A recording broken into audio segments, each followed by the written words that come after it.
Hello बच्चों। तो अब हम स्टार्ट करेंगे टेंस कि टेंस क्या होती है, किस प्रकार के होते हैं। ठीक है बच्चों, इंग्लिश सीखने के लिए टेंस मोस्ट इंपॉर्टेंट है। 80% इंग्लिश टेंस से ही बोली जाती है। ठीक है बच्चों, मैंने आपको पहली क्लास में कहा था कुछ कॉन्सेप्ट क्लियर करने के बाद मैं टेंस की स्टार्टिंग करूंगी। ठीक है, तो अगर आपको कुछ भी समझ में ना आए तो आप मुझे कमेंट कर सकते हैं। चलिए बिना देरी के हम सीखते हैं कि टेंस क्या है। ठीक है बच्चों, टेंस एक तरह का टाइम होता है। ठीक है बच्चों, टेंस जो होता है वो एक तरह का टाइम होता है, इसे हम टाइम कहते हैं। आज की क्लास थोड़ी लंबी हो सकती है लेकिन कोशिश करूंगी कि जल्दी से जल्दी सारे कॉन्सेप्ट आपके क्लियर हो जाएं। ठीक है बच्चों, तो टेंस क्या है? टेंस एक प्रकार का टाइम होता है जो हमें कोई टाइम बताता है किसी भी चीज को करने का। ठीक है बच्चों, एकदम ध्यान से कॉन्सेप्ट को देखिए, एकदम ध्यान से टेंस को देखिए। बिल्कुल जीरो से मैं आपको स्टार्टिंग से करा रही हूँ। अगर आपने ध्यान दिया तो आपको टेंस जरूर आ जाएंगे। ठीक है बच्चों, टेंस क्या है? एक तरह का टाइम है। ठीक है, अब टाइम को हम किससे कैसे बोलते हैं? हम प्रेजेंट में भी बोलते हैं, पास्ट में भी बोलते हैं और फ्यूचर में भी बोलते हैं। टाइम क्या कर रहा है? टाइम को, समय को हम हिंदी में क्या कहते हैं? सॉरी, समय कहते हैं। टाइम को हम हिंदी में समय कहते हैं। ठीक है बच्चों, इतना तो आप लोगों को पता है। टेंस क्या होता है? एक तरह का टाइम होता है। ठीक है, ये टाइम हमें बताता है, ये समय हमें बताता है कि ये जो वर्ड हम बोल रहे हैं वो हम पास्ट में बोल रहे हैं, प्रेजेंट में बोल रहे हैं या हम फ्यूचर में बोल रहे हैं। ठीक है बच्चों, ये जो वर्ड हम बोल रहे हैं ये प्रेजेंट में बोल रहे हैं, पास्ट में बोल रहे हैं या फ्यूचर में बोल रहे हैं। ठीक है बच्चों, टेंस क्या है ये मैंने आपको बता दिया। ठीक है, अब ये टाइम कितने प्रकार के होते हैं? ये टाइम हमारे 3 प्रकार के होते हैं। ठीक है, पास्ट, हम किसी वर्ड को पास्ट में भी बोलते हैं, किसी सेंटेंस को। प्रेजेंट, पास्ट, प्रेजेंट और देन लास्ट हमारा क्या होता है? फ्यूचर। ठीक है बच्चों, आप शुरू से कॉन्सेप्ट को अच्छे से देखिए, तभी आपके टेंस सारे क्लियर होंगे। 80% टेंस से ही इंग्लिश बोली जाती है। टेंस को क्लियर करना बहुत जरूरी है। ठीक है, इंग्लिश के लिए। तो आई होप आपका ये कॉन्सेप्ट क्लियर हो गया। मैं दोबारा रिपीट करती हूँ, टेंस क्या है? टेंस एक प्रकार का टाइम होता है जो किसी भी वर्ब या क्रिया का हो। हिंदी में उसे क्रिया कहते हैं, इंग्लिश में वर्ब कहते हैं। टेंस एक प्रकार का टाइम, समय होता है। अब समय हमें कैसे पता चलता है कि ये सुबह का टाइम है, शाम का टाइम है, फ्यूचर का टाइम है, या पास्ट का टाइम है, प्रेजेंट का टाइम है, या फ्यूचर का टाइम है? ठीक है, तो इस टाइम से ही हमें समय का पता चलता है कि कोई भी सेंटेंस हम बोल रहे हैं तो पास्ट में बोल रहे हैं, प्रेजेंट में बोल रहे हैं या फ्यूचर में बोल रहे हैं। ठीक है, कोई भी क्रिया हम कर रहे हैं, पास्ट में कर रहे हैं, प्रेजेंट में कर रहे हैं या फ्यूचर में कर रहे हैं। ठीक है, मैं वहां जाता था, ठीक है, पास्ट में गया। मैं जा रहा हूं प्रेजेंट में, और मैं जाऊंगा तो फ्यूचर में आ गया। ठीक है बच्चों, आपको धीरे धीरे सारे कॉन्सेप्ट क्लियर करूंगी। आई होप आपका ये कॉन्सेप्ट अच्छे से क्लियर हो गया होगा। ठीक है, अब देखिए बच्चों, अगर पास्ट है तो पास्ट में भी हम किसी सेंटेंस को 4 तरह से बोलते हैं। ठीक है, पास्ट में भी हम किसी सेंटेंस को 4 तरह से बोलते हैं। और अगर प्रेजेंट है, ठीक है, प्रेजेंट में किसी सेंटेंस को हम बोलते हैं तो प्रेजेंट में भी किसी सेंटेंस को हम 4 तरीके से बोलते हैं। और देन फ्यूचर है, फ्यूचर में भी हम किसी सेंटेंस को 4 तरीके से बोलते हैं, वर्ब को। ठीक है बच्चों, इतना आपका क्लियर हो गया। टेंस क्या है? टेंस एक प्रकार का टाइम है। टाइम को हिंदी में क्या कहते हैं? समय कहते हैं। टाइम कितने प्रकार का होता है? Past, present, then future. Past में भी हम टाइम को बताते हैं कि कोई काम था। ठीक है, पास्ट में बताने के लिए क्या सेंटेंस में क्या लगा होता है? था। प्रेजेंट में बताने के लिए है, अभी भी है। ठीक है, मैं यहां लिखती हूं बच्चों, था, है। और फ्यूचर में बताने के लिए गा का यूज होता है। ठीक है, इनसे हमें हिंट मिलती है कि पास्ट का टेंस है, प्रेजेंट का टेंस है या फ्यूचर का टेंस है। ठीक है बच्चों, था, पास्ट का टेंस था, प्रेजेंट अभी भी है तो ये प्रेजेंट का टेंस है। देन फ्यूचर, होगा, फ्यूचर में होगा आगे, तो ये फ्यूचर का टेंस है। आई होप आपका present, past and then future tense का क्लियर हो गया होगा। मैं आगे का कॉन्सेप्ट स्टार्ट करती हूँ। ठीक है बच्चों, तो मैंने आपको बता दिया कि टेंस टाइम होता है, और टाइम कितने प्रकार का होता है, प्रेजेंट, पास्ट और फ्यूचर। 3 प्रकार से हम किसी सेंटेंस को बोलते हैं, प्रेजेंट में भी, पास्ट में भी और देन फ्यूचर में भी। ठीक है बच्चों, अब हम टेंस का चार्ट देखते हैं। ठीक है, किसी भी सेंटेंस को बनाने के लिए मैंने कहा किसी भी वर्ड को और किसी भी टेंस को आप प्रेजेंट में 4 तरीके से बोलते हैं, पास्ट में 4 तरीके से बोलते हैं और फ्यूचर में भी हम 4 तरीके से बोलते हैं। किसी भी सेंटेंस को प्रेजेंट में 4 तरीके से, पास्ट में 4 तरीके से और फ्यूचर में भी हम 4 तरीके से बोलते हैं। तो चलिए वो तरीके कौन कौन से हैं देखते हैं। ये हमारा टेंस का पूरा चार्ट है। ठीक है बच्चों, प्रेजेंट में अगर देखिए, प्रेजेंट में indefinite, continuous, perfect, perfect continuous, school time से ही आप ये चीजें पढ़ते हुए आ रहे हैं। ठीक है, बट अगर आपको फिर भी ये कॉन्सेप्ट क्लियर नहीं हुआ है तो आप ध्यान से देखिए, आपका ये कॉन्सेप्ट अच्छे से जरूर क्लियर होगा। ठीक है बच्चों, इतना मैंने आपको बताया कि present, past then future. Present में भी हम क्या कहते हैं, टेंस को 4 तरीके से बोलते हैं, पास्ट में भी और फ्यूचर में भी 4 तरीके से बोलते हैं। वो 4 तरीके कौन कौन से हैं, तो प्रेजेंट इंडेफिनिट, ठीक है, प्रेजेंट कंटिन्यूस और परफेक्ट कंटिन्यूस परफेक्ट।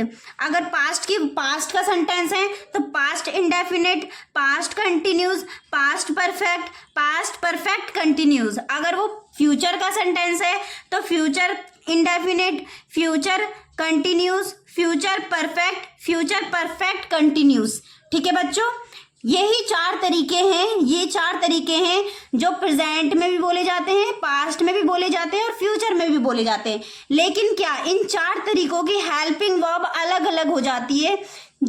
ये हेल्पिंग वर्ब से हमें ये पता चलता है कि ये प्रेजेंट का कौन सा टेंस है, पास्ट का कौन सा टेंस है और फ्यूचर का कौन सा टेंस है। अगर किसी टेंस में वाजवर लगाते हैं, ठीक है, किसी टेंस में हमने वाजवर लगाया तो वो हमें पता चल गया पास्ट का कंटिन्यूस टेंस है। मैं जा रहा था, ठीक है बच्चों, तो मैं जा रहा था ये हमारा क्या है, कंटिन्यूस टेंस है। तो पास्ट के लिए हम क्या लगाते हैं, पास्ट के लिए हम था का यूज करते हैं। ठीक है बच्चों, प्रेजेंट के लिए हम है का यूज करते हैं, देन फ्यूचर के लिए हम गा का यूज करते हैं। ठीक है, मतलब कोई चीजें प्रेजेंट में हो रही है तो उसके लिए हम प्रेजेंट में हेल्पिंग वर्ब क्या है हमारा, do, does, is, am, are, has, have, been.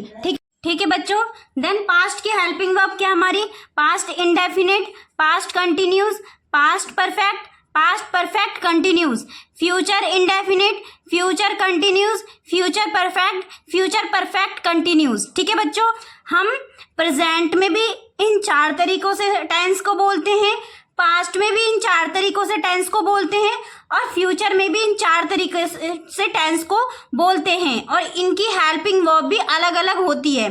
ठीक है बच्चों, ये सिर्फ प्रैक्टिस का है, आपको अभी हार्ड लग रहा होगा लेकिन आपको एक बार की क्लास में समझ नहीं आ रहा, इसे रिपीट करो, दोबारा देखो आप क्लास, आपको जरूर समझ में आएगा। एक बार देखिए, 2 बार देखिए, आपको टेंस के कॉन्सेप्ट अच्छे से क्लियर हो जाएंगे। ठीक है बच्चों, जैसे इनको पहचानने के लिए मैं आपको बताती हूँ हिंदी में हम इसे कैसे पहचानेंगे। अब आप कहेंगे मैडम आपने ये तो बता दिया कि हाँ इसका प्रेजेंट में भी हम 4 तरीकों से यूज करते हैं, पास्ट में भी 4 तरीकों से और फ्यूचर में भी हम 4 तरीके से यूज करते हैं। ठीक है बच्चों, लेकिन इनकी हेल्पिंग वर्ब भी पता होनी चाहिए हिंदी में कि हमें क्या है, जिससे आपको पता चले कि डू, डज कहाँ लगाना है, इज, एम, आर कहाँ लगाना है, हैज, हैव कहाँ लगाना है, हैज, हैव, बीन कहाँ लगाना है। ठीक है बच्चों, जैसे मैं पहले लेती हूँ प्रेजेंट इंडेफिनिट, प्रेजेंट टेंस का, ठीक है, जो चल रहा है उसका प्रेजेंट टेंस का इंडेफिनिट। ठीक है, इसमें हम डू या डज का प्रयोग करते हैं, डू या डज का यूज करते हैं वाक्य के अंत में ता है आता है तब। ठीक है बच्चों, वाक्य के अंत में ता है आता है। दूसरा हम लेते हैं प्रेजेंट कंटिन्यूस, प्रेजेंट कंटिन्यूस में इज, एम, आर।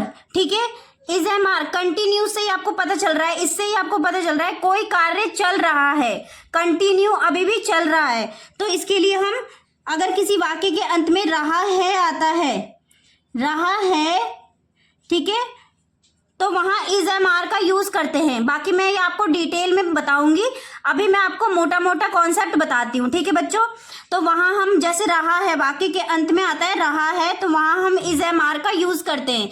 अब देखते हैं प्रेजेंट परफेक्ट, परफेक्ट से आपको पता चल रहा है कोई कार्य परफेक्ट हो चुका है, ठीक है।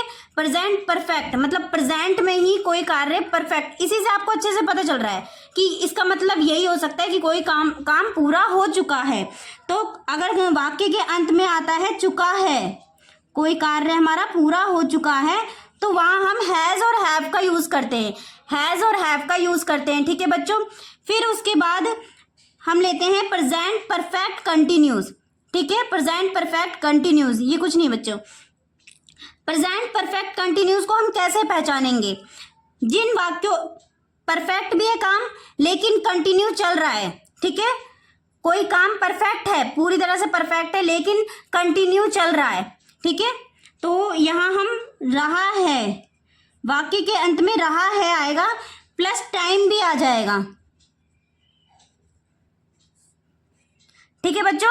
वाक्य के अंत में रहा है आएगा पर टाइम भी आ जाएगा। जैसे मैंने कहा वह सुबह से दौड़ रहा है, ठीक है। मैंने कहा टाइम दे, वह 4 बजे से दौड़ रहा है, तो टाइम भी आ गया लेकिन वो अभी तक परफेक्ट हो चुका लेकिन अभी तक दौड़ रहा है, तो इसलिए रहा है पर टाइम भी है। इसमें क्या है हमारा, सिर्फ रहा है, वह दौड़ रहा है, ठीक है। और यहाँ है वह 4 बजे से दौड़ रहा है, तो टाइम भी आ गया, तो इसलिए परफेक्ट कंटिन्यूस मतलब वो काम परफेक्ट हो चुकी है बट कंटिन्यूस अभी भी चल रही है वो काम, ठीक है बच्चों। आई होप आपको प्रेजेंट के सारे कॉन्सेप्ट क्लियर हो गए होंगे। अब हम देखते हैं पास्ट को। पास्ट हमेशा जो पीछे सेंटेंस के पीछे था आता है, इससे हमारी पहचान होती है कि ये पास्ट का है। कोई चीजें बीती होती है, ठीक है। पास्ट क्या होता है, बीता हुआ पास्ट हमारा। प्रेजेंट क्या, जो चल रहा है, और फ्यूचर क्या, जो आने वाला है। तो पास्ट का इंडेफिनिट क्या होगा हमारा, पास्ट का इंडेफिनिट कैसे पहचानेंगे? जिन वाक्यों के अंत में या ए या था,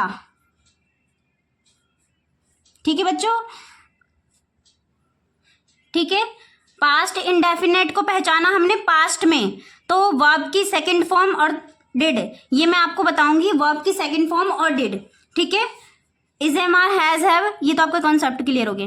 पास्ट का हम इंडेफिनेट ले रहे हैं, ठीक है बच्चों, तो इसके लिए वर्ब की सेकंड फॉर्म प्लस डिड, अगर पास्ट में या ए और थे आता है लास्ट में तो, ठीक है बच्चों।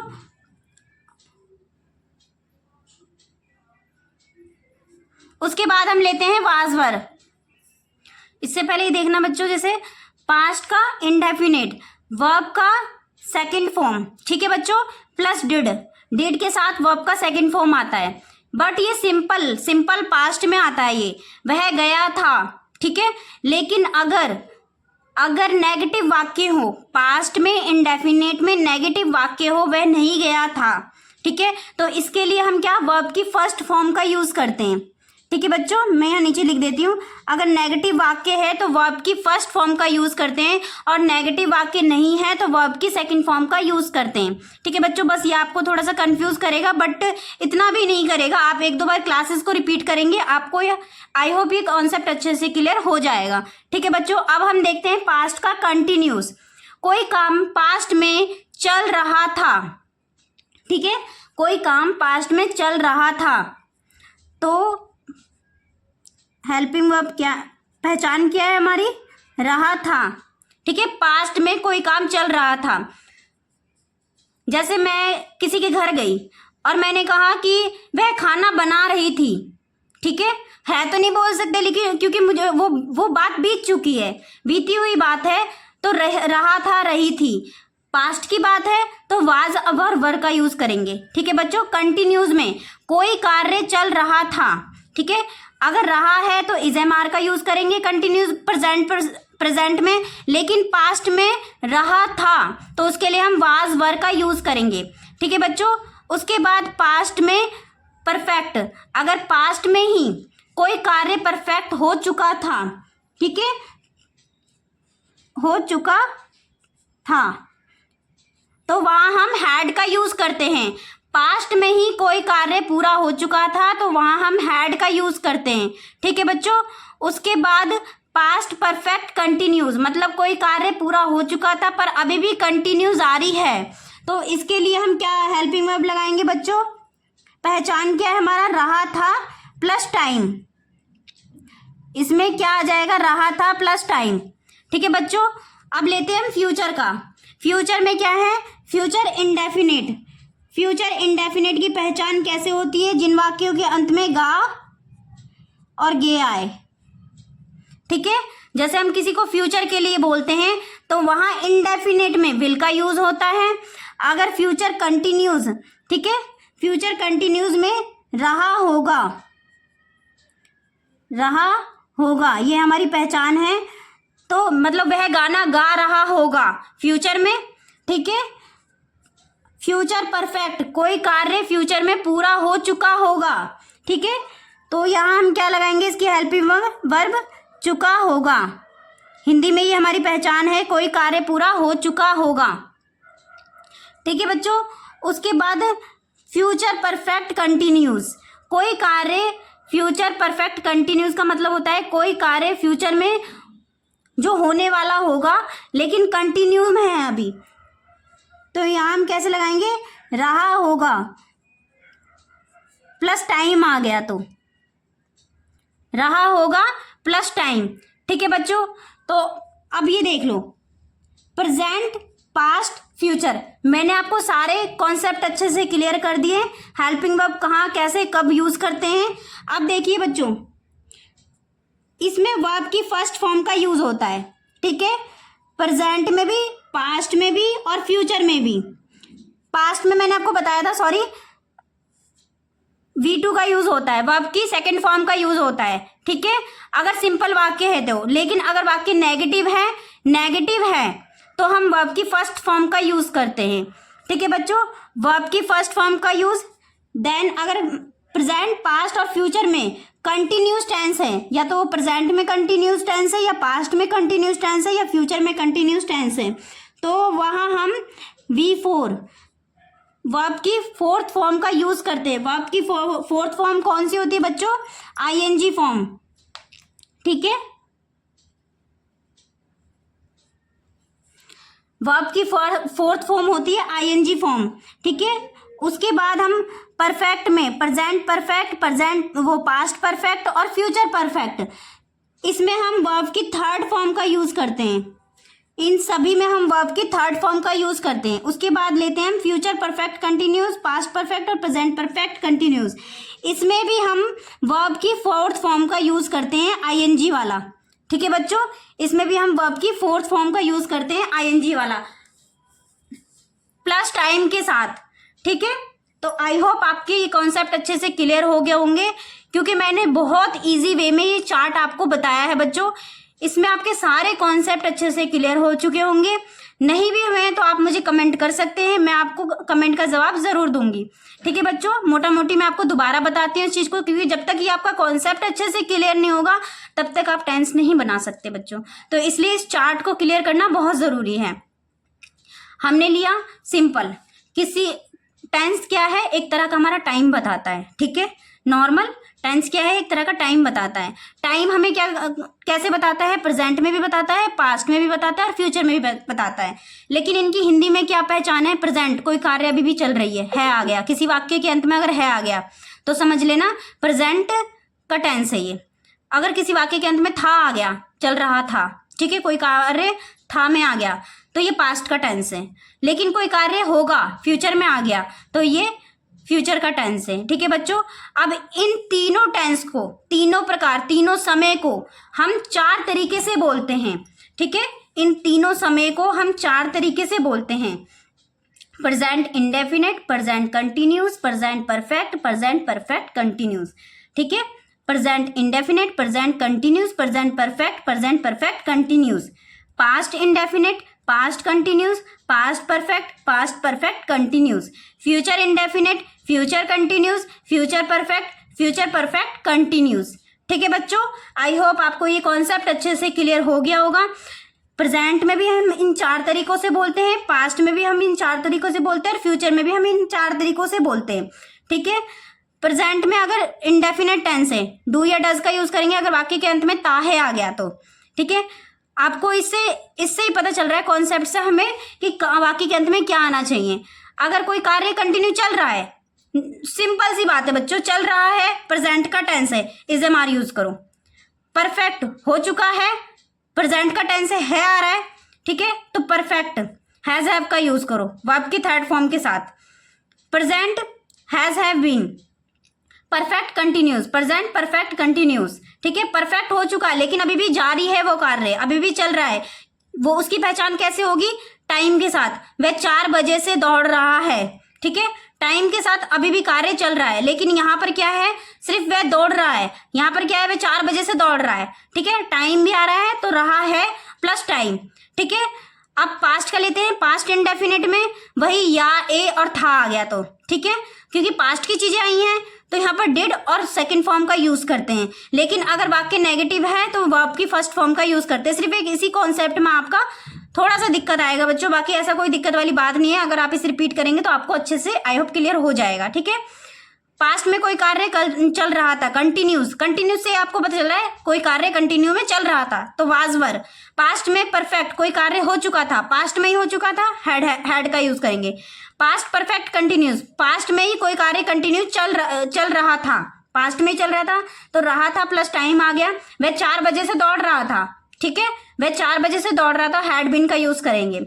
उसके बाद फ्यूचर में गा का यूज होता है, जैसे फ्यूचर इंडेफिनिट, फ्यूचर इंडेफिनिट में गा आ गया तो विल का यूज करेंगे। फ्यूचर कंटिन्यूस, कंटिन्यूस में कोई कार्य फ्यूचर में चल रहा होगा तो विल बी का यूज करेंगे। नॉर्मल विल का यूज करेंगे, चल रहा होगा तो विल बी का यूज करेंगे। फ्यूचर परफेक्ट, कोई कार्य पूरा हो चुका होगा तो विल हैव का यूज करेंगे। और फ्यूचर परफेक्ट कंटिन्यूस, तो कोई कार्य पूरा हो रहा होगा प्लस टाइम तो विल हैव प्लस बीन का यूज करेंगे, ठीक है बच्चों। विल हैव प्लस बीन का यूज करेंगे। प्रेजेंट, इसको छोड़ के वर्ब की सेकंड फॉर्म का यूज आता है फ्यूचर, इसमें वर्ब की फर्स्ट फॉर्म का यूज करेंगे। हेल्पिंग वर्ब के साथ हमारा वर्ब का फर्स्ट फॉर्म, जो मेन वर्ब होता है उसका फर्स्ट फॉर्म का यूज करेंगे। ये तो सारी हमारी हेल्पिंग वर्ब हो गई, ठीक है। उसके बाद हम प्रेजेंट, पास्ट और फ्यूचर कंटिन्यूज में हम आईएनजी वाला फॉर्म वर्ब की फोर्थ फॉर्म का यूज करेंगे। Present, past and future perfect में वर्ब की थर्ड फॉर्म का यूज करेंगे। और प्रेजेंट, पास्ट, फ्यूचर में परफेक्ट कंटिन्यूज में वर्ब की फोर्थ फॉर्म का यूज करेंगे, ठीक है बच्चों। तो आई होप आपको टेंस के अच्छे से क्लियर हो गए होंगे सारे कॉन्सेप्ट, ठीक है बच्चों। तो आई होप आपको चार्ट अच्छे से क्लियर हो गया होगा कि टेंस का चार्ट हम किस तरीके से बनाते हैं, टेंस में क्या क्या हेल्पिंग वर्ब होती है और क्या क्या वर्ब होती हैं, ठीक है बच्चों। अब आप पहले इन चार्ट की प्रैक्टिस अच्छे से करो, कौन सी हेल्पिंग वर्ब कहाँ आती है, ठीक है बच्चों। नेक्स्ट क्लास में मैं आपको स्टार्टिंग से पूरा डीपली पढ़ाऊंगी अभी से, क्योंकि ये तो मैंने आपको चार्ट पे मोटा मोटी बता दिया कि टेंस को, अगर एक टेंस है तो हम उसे कितने प्रकार से बोल सकते हैं। देखो 1 2 3 4, प्रेजेंट में 4 हो गया, पास्ट में 4 हो गया, फ्यूचर में 4 हो गया, तो 12 तरीके हो गए। एक ही टेंस को बनाने का, एक ही जो टेंस होता है उसी को बनाने को हम 12 तरीके से बना सकते हैं, ठीक है बच्चों। तो वो सारे मैं आपको डीपली अच्छे से समझाऊंगी। कल की क्लास में हम प्रेजेंट इंडेफिनिट पढ़ेंगे, ठीक है। प्रेजेंट इंडेफिनिट में भी आपको अच्छे से डीपली पढ़ाऊंगी, प्रेजेंट कंटिन्यूज में भी, प्रेजेंट परफेक्ट में, प्रेजेंट परफेक्ट कंटिन्यूज में, सारा आपको डीपली पढ़ाऊंगी ताकि आपका ये टेंस का कॉन्सेप्ट अच्छे से क्लियर हो जाए। अगर आपको ये क्लास एक बार में नहीं समझ में आती है, 2 बार पूछिए, 3 बार रिपीट करिए, 4 बार रिपीट करिए, फिर भी आपको नहीं समझ में आता बच्चों, तो आप मुझे कमेंट कर सकते हैं, ठीक है। क्योंकि जब तक आपका ये कॉन्सेप्ट टेंस का अच्छे से क्लियर नहीं होगा आप टेंस नहीं बना पाएंगे। इसलिए आपको ये कॉन्सेप्ट अच्छे से याद करना, या याद तो खैर कर बच्चों, जब आप प्रैक्टिस करोगे तो याद करने की कोई जरूरत नहीं है, आप रट्टा नहीं मार रहे हो, ठीक है बच्चों। तो प्रैक्टिस करते रहो, फिर मैं आपको कल से प्रेजेंट की सारी चीजें डीपली में पढ़ाऊंगी। अभी आपके लिए इतना बहुत है, ठीक है। और इस चैनल को सब्सक्राइब करना ना भूले बच्चों, ठीक है।